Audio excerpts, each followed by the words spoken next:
Inside Terminal 3 in Surabaya, Indonesia, a teenager named Wilden sits among travelers heading to vacations and business meetings. Next to him is Abu Jihad, the man who has spent months preparing him for this moment. Before boarding, Wilden makes one final phone call to his mother. He asks for her blessing and her forgiveness, listening to her voice one last time while keeping his true destination and the fact that he is leaving forever a complete secret. As the plane prepares for takeoff, Wilden is already mentally inhabiting a different world. He has begun to describe himself as a walking corpse, viewing his seat on the aircraft not as a means of travel, but as a vessel carrying him toward a preordained death. Wilden is seeking a form of validation that his life in Indonesia never provided.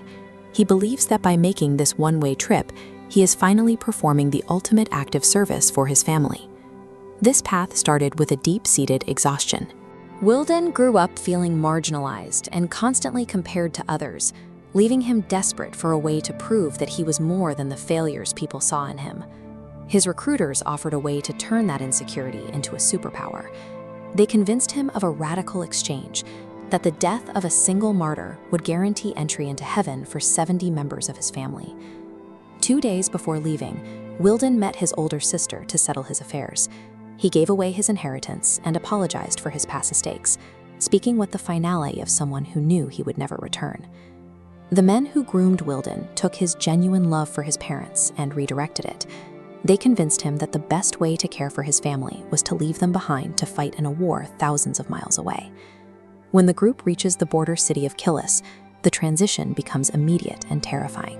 Wilden's vehicle is forced to retreat when they find Turkish tanks positioned on the hills, their barrels pointed directly at the road. The group waits for sunset to attempt a nighttime crossing. They move in total darkness, headlights cut, paying smugglers to guide them through the gaps in the military patrols. The final step into Syria is a physical struggle. Wilden is forced to drag his gear through the dirt, crawling beneath sections of cut barbed wire to cross the boundary into a country in the middle of a total collapse. In Azaz, the group is welcomed by militants flying the black flags of Jabhat al-Nusra.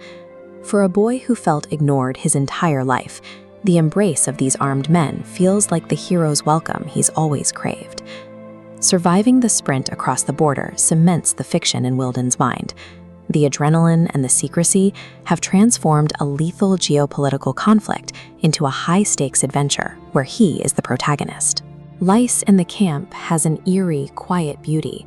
With the city's power grid dead, the night sky is filled with more stars than Wilden ever saw in Indonesia, and the fighters spend their evenings singing nasheeds together. The reality of what they are there to do arrives when a militant cook hands Wilden his first piece of lethal equipment, a Belgian-made AK-47. Instead of being intimidated, Wilden and his cousin Hafid joke about the weapon. They marvel at how the weight and the fire selector switch feel exactly like the plastic airsoft guns they used to play with back home. When distant explosions rattle the barracks, Abu Jihad is there to manage their reactions. He tells the boys that the fear they feel is simply their sins falling away, preparing them for the true world of the Mujahid.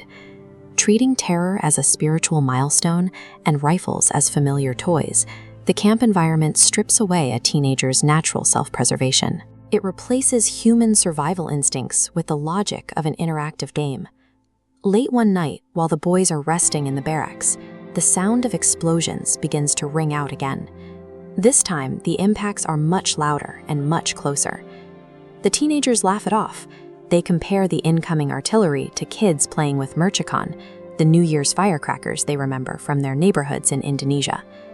That laughter ends when a mortar shell strikes the roof directly above them.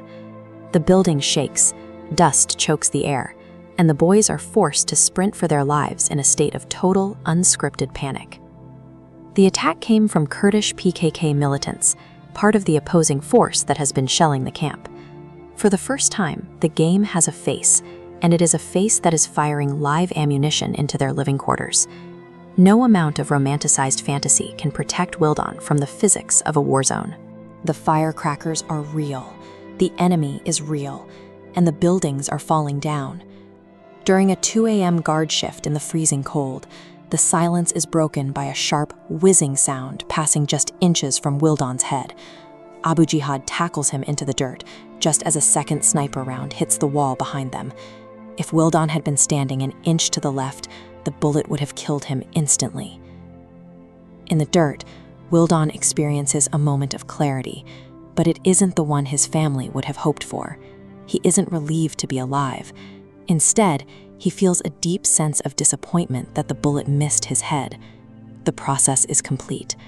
Wildan has been moved from the bustling airports of Indonesia to a dark trench in Syria, where he no longer fears death, but actively resents his own survival. He has traded his mother's love for a permanent, violent exit.